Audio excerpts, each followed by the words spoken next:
Some extra help for those of you finding simplifying these Boolean expressions difficult. So I'm going to look at a couple of examples. I'm going to ask you to sort of have a piece of paper at hand and work through as I go through them. Okay. So let's have a look at this first example. As you can see straight away, lots of bars there and everything.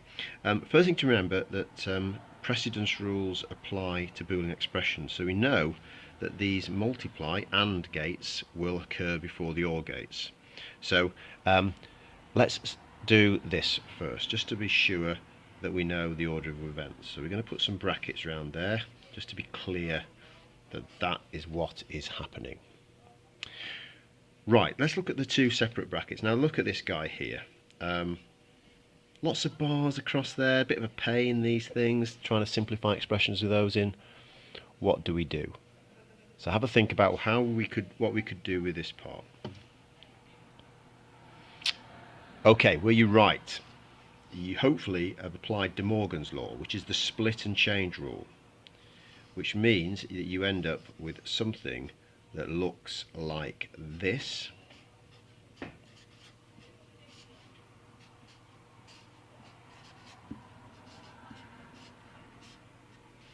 Notice I haven't touched that part of the equation, only I've chosen my operator, applied it to that. And that can then be simplified further to A plus not B, because of course a double negative means nothing, plus B dot A. Okay, what can we do further? Well, again, we've got a bar across there, so have a think about what you would do now. Yep, that's right. Hopefully you've chosen De Morgan's law again. So you've got A plus B hat plus B plus A underscore. Right, what do we do next? Can we simplify further? Any thoughts? You notice there's a plus, plus, plus, it's all pluses.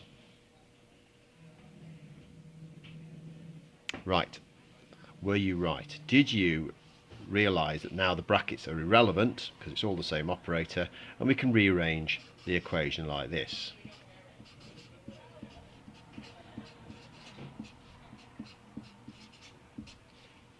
That should be a B. Any further improvement that can be made?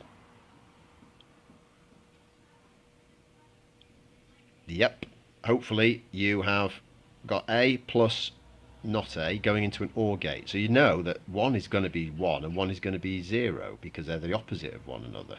And as soon as you have an OR gate with at least one of the inputs as a 1, your answer is going to definitely be a 1. So that could be simplified to 1. Again, an OR gate with two not B's going into it will determine whether it's 0 or 1. So that can be simplified simply to not B. Now, have we finished? Well, no, not really, because we've got an OR gate here, and we've got 1 going into it. Well, any OR gate with a 1 going into it is going to always going to output a 1. So actually, the solution to this one is 1.